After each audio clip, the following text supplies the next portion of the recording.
오늘은 이제 21장 예배와 안식일 이제 1항의 마지막 부분과 2항을 이렇게 나누도록 하겠습니다. 그럼 1항의 마지막 부분 이제 웨스트민스터 21장 1항의 마지막 부분은 뭐라고 나와 있냐면요. 그러므로 사람들 예배의 이제 규정, 하나님이 성경에서 말하는 예배는 이렇게 성경에 있는 방식으로 해야 돼라고 규정의 내용이 뭐냐면 상상이나 고안 또는 사탄의 지시에 따라서나 어떤 가견적인 구상을 사용하거나 성경에 규정되어 있지 않는 다른 방법을 따라서 하나님을 예배해서는 안 된다라는 이 진술에 대한 내용을 좀 살피려고 합니다.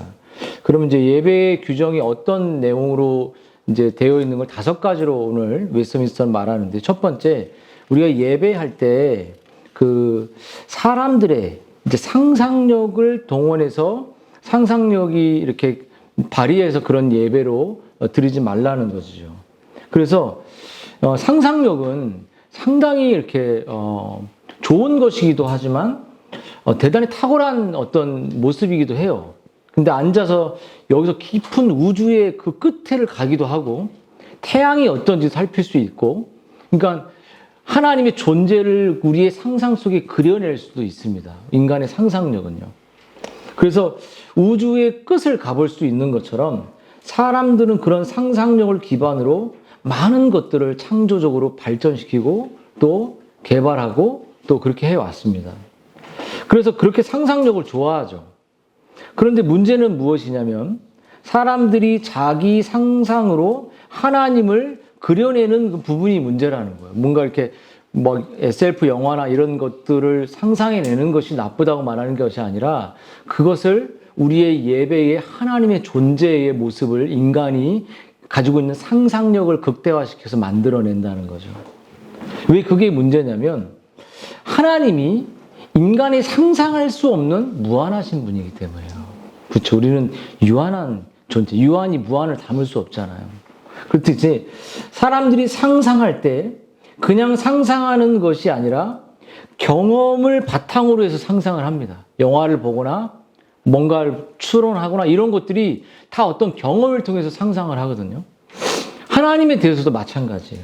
책이나 영화에서 봤던 마음씨 좋은 아저씨나 늙은 할아버지, 아니면 자기 아버지를 투사해서 자기 아버지 같은 하나님, 뭐 전투에 능하신 하나님, 이런 전쟁의 영웅 같은 그런 분으로 정말 하나님의 이미지를 상상하는 것은 다 잘못된 것이라는, 그것을 예배 안에 보여주는 게 잘못이라는 거예요. 물론 아버지를 통해 하나님 아버지의 일면을 또 경험하기도 하지만 문제는 그런 하나님을 상상력으로 그리는 것이 무한하신 하나님을 오히려 제한하는 우상 숭배가 될 수 있다는 거예요. 여러분, 우리가 보이는 것만 우상이 되는 게 아니에요. 그러니까 금송아지만 우상이 되는 게 아니라 인간이 고안해 놓은 그 상상력 보이지 않는 곳에도 하나님을 제한하고 하나님을 이런 분이다라는 그 하나님을 그려놓는 것 자체가 우상이 되고 하나님을 제한하는 것이라고 말할 수 있다는 거 말하는 것이죠. 그래서 상상 속에, 내 생각 속에 하나님을 만들지 말라. 그렇게 해서 인간의 예배 가운데 그런 상상력을 꽉 극대화시키는 그런 예배의 모습으로 하나님을 이미지화시키지 말라는 거예요. 그래서 막 어떤 사람들은 그 상상력이 극대화돼서 내가 그리스도를 만났다, 꿈속에 이런 하나님을 만났다, 천사를 만났다, 이런 일들을 많이 우려들을 성경에 나오지 않는 하나님을 그려서 하는 일들이 많다는 거죠. 그래서 정말 하나님 자신이, 우리가 하나님을 묵상할 수 있는 유일한 수단은 성경 말씀 외에는 없다는 것이에요. 그래서 이런 것을 우리가 제한해야 된다는 거죠, 예배 속에. 또 한 가지 예배 속에 규정돼서 하지 말아야 될 것이 뭐냐면 인간의 고안, 디바이스라는 이 고안하지 말라는 거예요.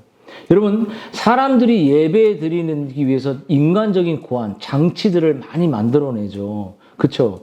뭐 가령 예배당 안에 스타일이나 뭐 글라스나 막 빛나게 하는 것들이나 막 정말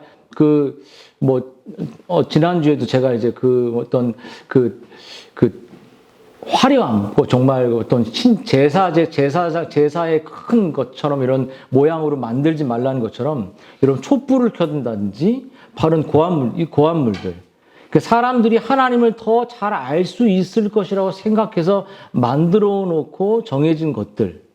이것은 하나님이 정해주신 것들보다 인간들이 더 지혜롭다고 생각하고 만들어내는 것들이기 때문에 어떤 예배에 화려한 거를 만들거나 보여주는 것들이 해서는 안 된다는 거예요.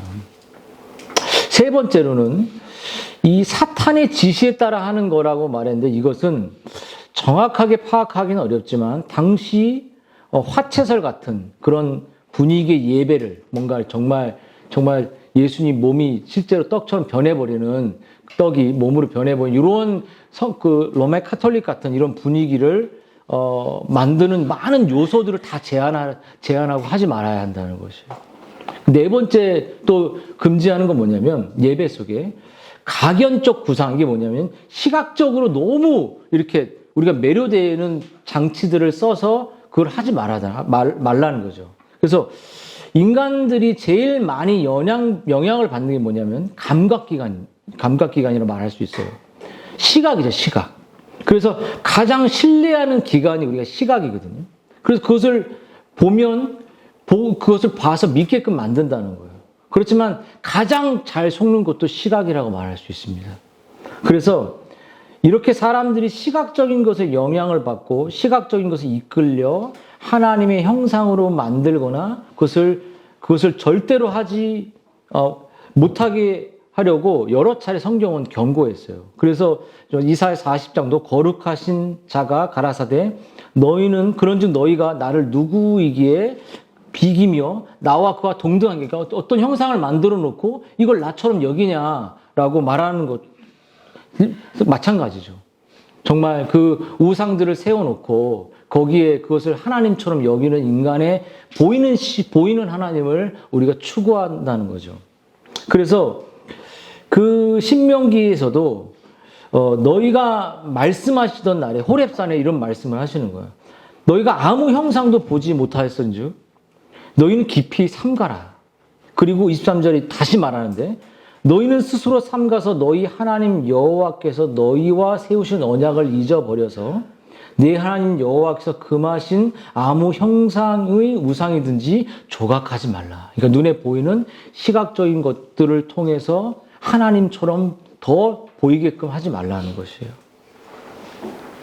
여러분 제10계명 2계명에서도 이렇게 너는 자기를 위하여 새긴 우상을 만들지 말고. 그러니까 어떤 사람들이 시각적인 것에 영향을 잘 받기 때문에 이 시각적인 것이 하나님의 그 존재를 표현하도록 하는 것을 제한한다는 것이에요. 그래서 여러분 성경 공부를 한다든지 또 어떤 우리가 뭔가 강의를 할 때 많은 사람들이 시각적인 자료를 많이 사용합니다. 그렇죠? 우리는 이런 거 이제 여기 있어서 있는 거지만 근데 그것들이 심각한 문제를 발생시키기도 해요. 설교의 자리와 권위의 자리를 점점 그 시각화된 걸로 잃어버리게 돼요. 여러분 교리문답이라는 성경 공부 방법을 파괴하는 치명적인 위협이 되기도 해요. 요즘 나오는 그 시각적인 그 성경 공부 자료들을 쭉 보면요. 정말 예수님의 모습을 그리거나 또 하나님의 어떤 것을 그릴 때 그 시각화적인 자료들이 많이 사용되는데 만화나 일러스트들이 많잖아요. 근데 그것을 흥미롭고 실용적일 수는 있어도 참된 하나님의 말씀 자체로 보여주는 경건을 보이는 것을 오히려 더 올바르게 나타내지 못한다는 거예요. 그래서 이런 시각적인 자료들을 쓰지 않고도 온전한 하나님의 말씀으로 우리들에게, 지체들에게 말씀을 설명하고 어렵지만 이해되지 않지만 그 말씀 자체를 선포하는 것으로 성령이 역사하여서 아이들과 지체들이 이해하는 방식이 정말 성경적이라는 거죠. 그래서 다섯 번째는 성경에서 규정되어 있지 않은 다른 방법을 따라서 예배해서는 안 된다. 이게 무슨 말이냐면 이제 가령 교회력 같은 거죠. 절기를 지키는 거, 또 제단을 사용하거나 화려한 가운을 입거나 성례 받을 때 무릎을 꿇거나 또 몸에 십자가를 긋거나 하는 그런 모든 것들은 성경에서 규정하지 않는 것들이라는 거예요. 그래서 그런 것들은 되게 미신적인 우리가 송구영신 예배 또 어떤 이제 그 추수감사 헌금 이런 것들 우리들이 특별히 이렇게 지키지 않는 우리는 이제 교회가 1년에 한 번 정도 하나님께 감사 헌금을 이렇게 1년을 돌아보는 걸로 하지 그 절기들이 매일 우리의 삶에 감사하고 매일 예수님이 오신 것을 기념하려고 몸부림치지 그때만 그렇게 하지 않는다는 거죠. 그래서 여러분 그래서 이제 이러한 규정적인 원리들이 5가지를 예민이 제시를 우리에게 알려주고 있다면 이제 2항의 내용을 조금 살펴보게 되면 2항은 한번 제가 읽어보도록 하겠습니다. 이제 21장 예배와 안식 2항에서 종교적 예배는 성부와 성자, 성자와 성령 하나님께 드려져야 하며 오직 그에게만 드려야 한다. 천사나 성인이나 다른 어떤 피조물들에게도 드려서는 안 된다. 그리고 아담 이후 타락 이후로부터 중보가 없이 드릴 수가 없고 또한 다만 그리스도 이외에 어떤 다른 중보로도 드릴 수가 없다. 이게 이제 2항의 내용입니다. 다시 말하면 우리의 예배가 삼위일체의 예배가 되어야 된다. 그러니까 그리스도를 강조할 때도 거기에 삼위 하나님이 나타난다. 다 경륜적으로 우리에게 보여준다는 거죠. 그래서 여러분 우리는 누구에게 예배하냐? 예배할 때 바로 삼위 하나님께 예배한다는 거예요. 그러므로 우리는 성부, 성자, 성삼위 하나님께 일체 하나님께 예배를 하는데 우리가 예배할 때마다 이 부분을 놓쳐서는 안 되는 이유가 있어요. 왜냐하면 이제 우리가 어떻게 하면 성삼위 하나님께 바르게 이런 그 규정의 원리들을 교회에서 그 고안이나 상상이나 이런 방식으로 규정하지 않은 것을 교회에서 하지 않으면서도 올바르게 예배할 수 있는 건 삼위 하나님을 예배하는데 어떻게 우리 같은 죄인이 삼위일체 하나님 앞에 나아가 예배할 수 있느냐라고 말할 때 여러분 그 예배의 그 근원 우리의 중보자가 있어야 한다는 거예요. 중보자. 우리의 대언자 그리스도를 통해서 삼위 하나님께 바르게 예배할 수 있다는 겁니다.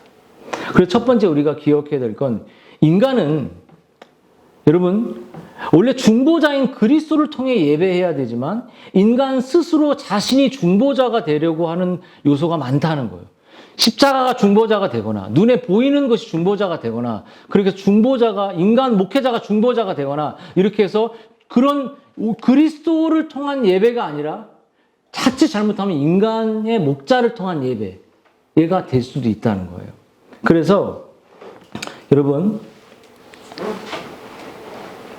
인간은 그리스도라는 중보자 외에 눈에 보이는 중보자를 찾는 존재라는 거예요. 인간 자신이 중보자가 되려고 하기도 하고 그래서 어떤 교회들은 보면은 내가 이분을 통해서 구원을 받았어요라고 말하는데 그 말은 뭐냐면 예수님을 통해 구원받았다고 말해야 되지만 결국은 그 예수님보다 인간 목회자가 구원을 발생시키게 되는 거예요. 로마 카톨릭이죠. 인간의 그 구원을 발생시킬 수 있는 자처럼 말씀을 맡았기 때문에 그런 그 범죄를 범할 수 있기 때문에 내가 이 교회에서 구원받았어요. 이 목사님 설교 구원받은 게 자칫 잘못해 보면 구원을 일으키시는 분이 말씀과 성령 하나님의 놀라운 역사가 아니라 그 인간 자체라는 사실을 빠져들게 되는 거예요. 여러분, 그 중보자가 결국 인간이 되는 거죠. 여러분, 우리는 성령님 안에서 예수 그리스도 이름을 통하여 성부 하나님께 기도하고 예배합니다. 근데 성부 하나님만이 아니라 성자 예수님도 성령님도 우리의 기도와 예배를 받으시죠. 우리가 기도나 예배 중에 한 위격을 말할 때 여러분 그 위격은 지층적으로 하나더라도 본질적으로는 다른 유격이 동시에 거기에 나오는 거예요. 우리가 성자를 말할 때 성령과 성부 하나님이 동시에 그 위격이 하나이기 때문에 나오게 되는 거예요. 우리가 예배할 때 그리스도의 이름으로 말할 때 거기서는 성부와 성령의 역사가 동시에 삼위로 우리가 기도하게 되고 같이 그 삼위일체를 말하는 것이죠. 우리가 아버지를 높이는 그 순간 우리는 아들과 성령을 높이게 되어 있습니다. 그냥 그리스도만 높이는 것이 아니에요. 그리스도께 영광을 돌리는 순간 아버지께 성령님께도 영광이 올려지는 거예요. 삼위일체라는 거. 우리가 성령님을 의지할 때 성부와 성자를 의지하는 것이에요. 그러니까 항상 생각할 때 삼위일체로 생각해야지 우리가 말은 그렇게 하지만 삼위 하나님으로 우리가 예배한다는 거죠. 여러분 문제는 근데 그 오늘 외민이 보여준 것처럼 이 성삼위 하나님을 하나님께 예배하고 중보자 그리스도를 통해 예배하는 것을 넘어서 여러분 로마 카톨릭의 지배가 있을 때 로마 카톨릭은 성삼위 일체 이외에도 세 부류에게 예배를 드리도록 했습니다. 그것은 천사, 오늘 우리 들었던 천사에 대한 그리고 마리아, 그리고 성인들을 통해서 그들이 중보자가 돼서 예배할 수 있다고 생각하는 거죠. 그래서 우리가 기억해야 될 건 천사는 인간의 구원을 수종드는 존재고 하나님 예수님께서 천사들을 위해 구원을 베푸시지 않았잖아요. 죽으시지 않았잖아요. 그렇듯이 여러분 먼저 천사에 대해서 왜 천사가 우리의 중보자가 될 수 없고 그 천사를 통해서 예배할 수 없는지에 대한 이유는 뭐냐면 사실 천사만큼 탁월하게 창조된 존재는 없습니다. 사도 요한은 천사를 통해서 우주의 종말에 대한 위대한 계시를 전달받아요. 그 계시록 22장의 8절에 보면요. 뭐라고 하냐면 이것들을 보고 들은 자는 나 요한이니 내가 듣고 볼 때에 이 일이 내게 보이던 천사의 발 앞에 경배하고 엎드렸더니 그렇지만 천사는 어떤 태도를 취하냐면 9절에 바로 뭐라고 하냐면 천사죠. 저가 내게 말하기를 나는 너와 내 형제 선지자들과 이 책의 말을 지키는 자들과 함께 된 종이니 그리하지 말고 오직 하나님께 경배하라 하더라. 그러니까 천사가 뭐라고 말하냐면 나도 종에 불과하다 이렇게 말하는 거예요. 그리고 오직 경배를 받으실 분은 천사나 마리아나 성인들이 아니라 오직 우리 삼위일체 하나님이라는 거죠. 그래서 천사 숭배가 잘못됐다는 거죠. 그래서 또 한 가지 로마 카톨릭은 이제 천사를 넘어서 마리아가 무염 죄가 없다라고 말하면서 정말 죄 없이 살았으며 그리스도께 이루신 구속 사건을 함께 이룬 존재로 높여서 마리아를 칭송합니다. 마리아를 통해 하나님께 나아갈 수 있다고 생각해요. 그리고 궁극적으로 마리아가 로마 카톨릭은 중보자로 만드는 데 핵심을 갖고 있는 것이에요. 그러니까 그렇기 때문에 궁극적인 유일한 중보자 되신 그리스도의 지위와 그분의 그 위격이 그분의 지위가 무너뜨리는 데 있는 것이죠. 그 결과 누구도 구원받지 못하도록 하는 마귀의 역사라는 것입니다. 여러분 여기에 뭐 성인은 뭐 더할 나위 없겠죠. 그러면 여러분에게 이제 오늘 요한이 뭐라고 말하냐면 우리가 하나님께 바르게 예배하고 하나님께 나아갈 수 있는 삼위 하나님께 나아갈 수 있는 유일한 중보자를 통한 예배가 왜 필요한지 우리가 왜 그렇게 그 중보자 대언자 그리스도를 통한 예배가 왜 우리에게 중요한지를 요한은 우리에게 말해주고 있다는 것이요.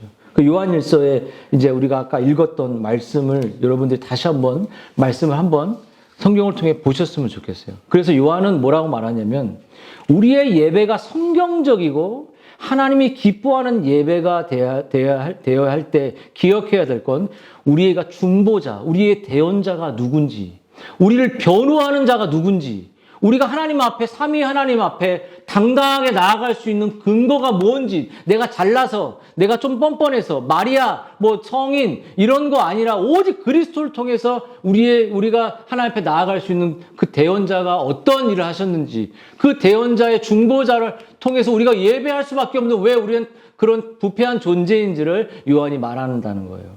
그래서 여러분, 여기 대언자라고 요한이 말할 때 이것은 무슨 의미냐면 헬라어로 파라클레토스라는 단어입니다. 이 단어는 신약 성경에 5번 정도 사용됩니다. 그러니까 요한에 의해서 사용되었으며 요한복음에만 4번, 또 요한일서에 1번, 그러니까 요한이 전부를 다 사용하는 거죠. 이제 요한복음에 4번 이렇게 사용되죠. 그런데 오늘 본문에서는 대언자로 번역된 예수님을 가리킬 때 이 말의 원뜻은 옆에 있도록 도움을 받은 사람 이렇게 말해요. 그리고 일반적으로 오늘 일반적인 우리가 이해할 수 있는 개념은 대언자, 중보자란 이름은 변호사 같은 전문직을 의미할 수 있어요. 변호사. 자, 눈 뜨세요. 눈 떠. 오늘 마사지 받고 눈 감으면 어떡합니까? 할 때. 치료받고. 혈액이 팍 풀려가지고 좀, 예배 전에 그 혈액 풀리게 하지 마세요. 확 혈액이 드니까 이게, 졸려면 일어나세요. 할 때. 자, 그 변호사, 의뢰인의 요청을 받아서 그 사람 옆에서 법적 전문성을 가지고 그를 대변하는 일을 하는 거잖아요. 그래서 성령님이 그런 분이라고 주 예수님을 소개시켜 주셨는데 오늘 그것을 그 성령님을 보혜사, 대언자로서 늘 하나님을 대면에 넘어지고 실패하는 우리를 변호해 주는 분이 대언자라는 것이에요. 근데 여러분 왜 우리가 대언자가 필요할까요? 왜 우리는 중보자를 통해서만 그리스도께 나아가요? 왜 예수 그리스도의 이름으로 기도함으로 하나님 앞에 나아가야 합니까? 여러분 신자에게는 여러분 그리스도가 왜 필요할까요? 중보자가 왜 필요할까요? 단지 그냥 내가 내 죄를 위해 용서해 주셨다 그거 하나뿐일까요? 여러분 신자에게 중보자가 필요한 것은 거룩하고 공의로우신 재판장이신 하나님 앞에서 죄인은 아무것도 할 수 없기 때문입니다. 그저 공의로운 판단을 기다리는 거예요. 평생 지은 죄, 숨겨진 죄, 정말 내가 아무도 모르는 내 죄를 그 하나님의 심판 앞에 서서 그냥 심판을 당할 수밖에 없어요. 유구무원입니다. 내가 이랬는데요. 하나님 내가 이때 설교를 잘 들었는데요. 라고 변명할 수도 없어요. 그냥 심판에 따라서 의로운 천국을 갈 건지 지옥을 가는지 지옥에 떨어지는 심판을 받아도 우린 말할 수 없다는 거예요. 우리는 하나님 앞에 나아갈 수 없습니다. 인간은 여러분 중보자 그리스도 없이 하나님께 나아갈 수 없죠. 우리는 더럽고 추한 죄에 대한 심판을 받아 아무 말도 할 수 없는 존재라는 거죠. 여러분 이토록 의롭고 거룩하신 재판장이신 하나님을 내가 진짜 미리 알았다면, 내가 그 심판을 피할 수 있는 변호자를 내가 알았다면, 이런 이런 아쉬움을 가져도 그 앞에서 변호자가 없다면, 변호자인 그리스도가 여러분과 아무런 관계가 없다면, 여러분 다 지옥에 떨어지게 되는 거예요. 여러분, 그리스도의 중보자가 없이 예배당에 앉아있는 것도 그분과 깊은 그 대언자가 여러분을 변호해 줄 수 있는 관계 속에 있지 않는 예배도 여러분 다 하나님 기뻐하지 않는 예배인 거예요. 여러분 이런 질문을 던져보고 싶습니다. 여러분 정말 여러분을 대언해주고 중보해주고 변호해주고 저 아이는 내가 죄를 다 짊어진 지체입니다. 저 성도는 이런 그리스도와 깊은 사랑의 관계 속에 있냐가 중요한 거예요. 정말 그리스도를 사랑하십니까? 아멘 크게 해요. 사랑하십니까? 얼마나 사랑하세요? 얼마나 사랑하세요? 어떻게 사랑하십니까? 어떻게 그 사랑을 표현하면서 그분과 관계를 지속해 왔습니까? 그분이 정말 천국에서 심판 앞에서 저 에스더 집사 그렇게 변호해 줄 만한 그런 사랑의 관계 속에 있냐고요. 그걸 여러분이 알 거 아닙니까? 모르는데? 너 진짜 누구냐 너? 맨날 발만 찌르다가 온 거 아니야 이렇게? 스본만 하다가? 나보다 스본 더 좋아하는 거 아니야? 그렇게 하다 오면 안 되잖아 할 때. 응? 여러분 그래서 여러분들에게 오늘 이 대언자, 중보자 그리스도가 왜 필요하냐면 여러분의 미래가 걸려있기 때문에. 인생이 걸려 있습니다. 그리스도를 사랑하지 않고 그리스도를 나와 관계하지 않고서 그 대언자가 여러분을 몰라. 이러면 여러분 예배도 제대로 드릴 수 없는 분더러 하나님 앞에서도 심판을 당하게 되어 있어요. 그래서 여러분 누가복음의 16장에 이제 그 불의한 청지기가 있습니다. 그 불의한 청지기는 여러분도 아시다시피 주인이 이제 해고할 날이 오니까 주인이 자기 재물을 가지지 않고 막 미래를 준비하잖아요. 여러분 이 예화를 이 비유를 여기에 좀 적용을 시킨다면 여러분 이 청지기는 자기가 해고 인생이 끝나는 날 죽음의 날에 여러분 영원한 처소로 너희들 들어갈 수 있도록 영접할 수 있도록 친구를 사귀라. 그 친구는 바로 그리스도를 말하는 거죠. 그렇죠. 근데 불의한 재물이 뭐냐면 나쁜 재물을 말하는 게 아니라 그 재물은 주인 거예요. 주인이 그 청지기에게 맡겨준 거. 시간, 돈, 에너지, 건강 이걸로 너 자신의 즐거움을 위해서 살아라 이게 아니라 뭐죠? 너의 중보자 되시고 대언자 되신 그리스도라는 친구를 영원한 처소에 네가 갔을 때 그 친구가 너를 중보해주고 네가 너를 변호해줄 수 있는 그 친구를 사귀어라. 그 친구만이 너의 미래를 준비할 수 있다. 그런 예와 비유예요. 여러분, 근데 이러한 여러분이 가지고 있는 시간, 에너지, 물질, 외모, 건강을 가지고 여러분 돈만 쫓거나 또 인생의 즐거움을 쫓거나 그러면 여러분 인생의 마지막 날에 이게 진짜 심판 날에 여러분을 처소로 천국으로 인도할 친구가 대언자가 없다면 우리 인생이 비참한 것처럼 여러분의 인생이 해고되는 날, 삶이 끝나는 날 여러분을 영접해주고 여러분을 맞이해줄 친구이신 그리스도가 있냐는 거예요. 정말 그 친구가 정재훈 강도사 평생 나를 위해 살았어. 주님, 하나님 이 친구는 정말 신실한 하나님의 사람이었습니다. 여러분, 그래서 사도는 아버지 앞에서 우리에게 대언자가 있으니 이렇게 말하는 거예요. 얼마나 복된 소식입니까? 여러분의 변호자, 대언자가 여러분 있습니까? 있어요, 없어요? 여러분, 그분은 어떤 분이냐? 그걸 요한이 소개하는데 의로우신 예수 그리스도라고 그래요. 여러분, 왜 그분이 의로울까요? 왜 사도는 그분을 의로우신 분이라고 말할까요? 자비로우신 분, 사랑이 많은 분 이렇게 말하지 않고. 왜냐하면 그분은 하나님께서 인간에게 요구하는 모든 구원의 의를 성취하신 분이기 때문이에요. 그분은 의로우신 그리스도예요. 그분을 믿을 때 하나님이 원하시는 구원의 모든 그 의가 바로 그리스도께서 하신 것이 우리의 것이 되는 거예요. 하나님을 만족시킨 분.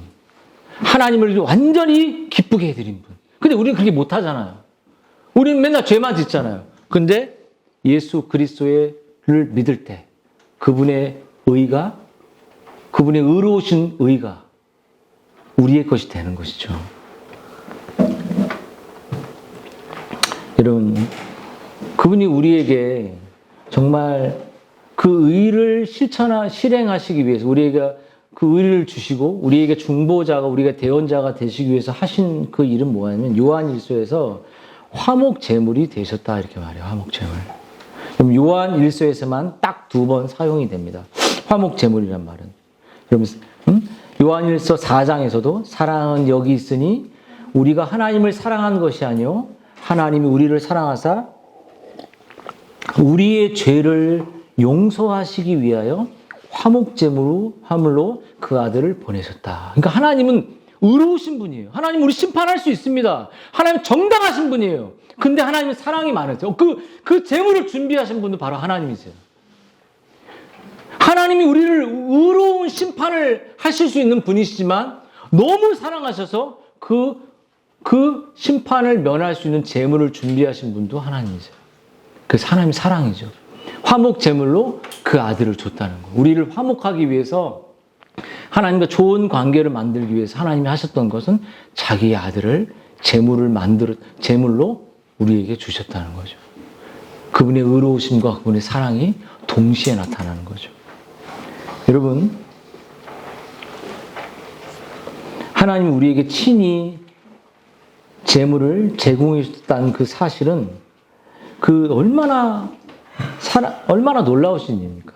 그래서 주 예수님이 인간의 몸을 입고 오셔서 우리를 대신하여 고난과 죽음을 받으시고 우리를 위하여 율법의 의로운 요구를 다 성취하시고 우리의 죄를 향한 심판이자 성부 하나님의 모든 진노를 다 풀어주셨습니다. 만족시켰습니다. 이렇게 의로우신 예수님께서 우리의 죄를 위한 화목 제물이 되심으로써 하나님 아버지 앞에서 우리를 위한 대언자가 되시기에 충분한 자격을 갖게 되신 거예요. 근데 이제 호레이시어스 보나르가 호나티우스 보나르 이렇게도 말하죠. 근데 그분이 화목제물 대신 우리의 대언자 대신 예수님에 대해 이렇게 고백해요. 이것을 칭의 또 하나님과의 화목 이렇게 이해할 수 있지만 그분이 이렇게 말합니다. 내가 살지 않은 삶 위에, 그러니까 내가 살지 않았어요. 하나님을 위해 만족시킬 수 있는 삶을 살지 못했어요. 내가 죽지 않은 죽음 위에, 다른 이의 삶, 다른 이의 죽음 위에 내 모든 영혼을 의지하네. 이렇게 말했어요. 얼마나 놀랍습니까? 나는 그렇게 살아보지도 못하고 나는 그렇게 희생하고 죽지도 않았고 다른 이의 삶, 그리스도의 그 삶에, 그리스도의 죽음에 내가 믿고 붙잡고 의지하는 그 순간 그 모든 그리스도가 한 공로가 나의 것이 된 것이죠. 여러분, 그러므로 여러분에게 묻겠습니다. 말씀을 마치면서 여러분에게 중보자 대신 삼위 하나님을 온전히 예배할 수 있는 그 중보자신 그리스도의 대언자가 여러분에게 있습니까? 아멘 한번 해보십시오. 있습니까? 네. 여러분, 만일 누가 범죄하여도 아버지 앞에, 그러니까 여러분이 범죄하여도 아버지 앞에 우리에게 대언자가 있으니 곧 의를 완전히 이루신 예수 그리스도라. 그는 우리의 죄를 위해 화목 제물이다. 여러분, 이것은 이 땅을 살면서 넘어지고 실패하고 죄를 짓는 하나님의 자녀들에게 얼마나 큰 위로가 되는지 우리는 또 넘어지고 또 실패하고 또 죄를 범해도 우리의 변호자가 우리에게 있습니다. 저 아이의 모든 죄는 이미 제가 다 뒤집어 썼습니다. 이미 다 정죄받았습니다. 그래서 어거스트 팀 네이디 찬송이 이런 말을 했어요. 하나님께서 값을 2번 요구하시지 않으시니 피 흘리시는 보증의 손으로 받으신 값을 나의 손에서 다시 찾지 아니하시로다. 완전한 속죄를 주께서 다 이루셨다다. 주의 백성이 빚진 모든 것 마지막 한 입까지도 다 갚으셨나이다. 내 영혼아 안식하라. 지극히 높으신 대제사장의 공로가 화평과 자유를 말씀하시노라. 그리스도의 능력의 보혈을 신뢰하며 하나님께 내어 쫓길 것을 두려워하지 말라. 예수님께서 너를 위해 죽으셨기 때문이시니라. 여러분, 우리의 영원한 중보자이신 대언자 예수 그리스도가 우리의 모든 연약함을 다 채울하시고 우리 한계를 다 아시고 우리를 위해서 죽으시고 정말 우리에게 의로움을 주시기 위해서 그 모든 그 삶을 감당하셨습니다. 참되고 의로우신 주 예수 그리스도께 믿는 모든 자의 대언자가 되시고 변호자가 되시고 위로자가 되시죠. 죄 없다고 주장하는 자가 아니라 내가 죄가 없습니다. 저는 깨끗함이라고 주장하는 사람이 아니라 죄를 짓지 않는다고 말하는 자가 아니라 주님, 저는 죄인입니다. 주님, 저는 하나님의 심판으로부터 받아 마땅한 자입니다. 저는 매일매일 넘어지는 자요, 매일매일 하나님을 버리는 자요, 매일매일 말씀을 어기는 자입니다. 그럼에도 저를 사랑해 주셔서 감사합니다. 이런 자의 것이라는 거예요. 저를 긍휼히 여겨주십시오. 여러분, 이러한 주님의 위로가 여러분 예배할 때 이런 대언자, 이 중보자를 통해 하나님께 나아가 그 중보자를 통해 그분의 하나님의 속성의 모든 경건을 소유하고 이 땅 가운데 그 그리스도 안에서 누리는 그 삼위 하나님과의 그 생명 관계 속에서 사귀고 그 생명을 누리고 그 생명을 이 공동체 안에서 누리는 것, 그것이 다 중보자이신 그리스도 안에서 되는 것이에요. 여러분, 여러분을 위해서 화목제물 드시고 우리를 사랑하사 보내주신 하나님 아버지께 합당한 존귀와 찬송과 영광을 올려드린 여러분 되기를, 제가 되기를 주님의 이름으로 축원드립니다.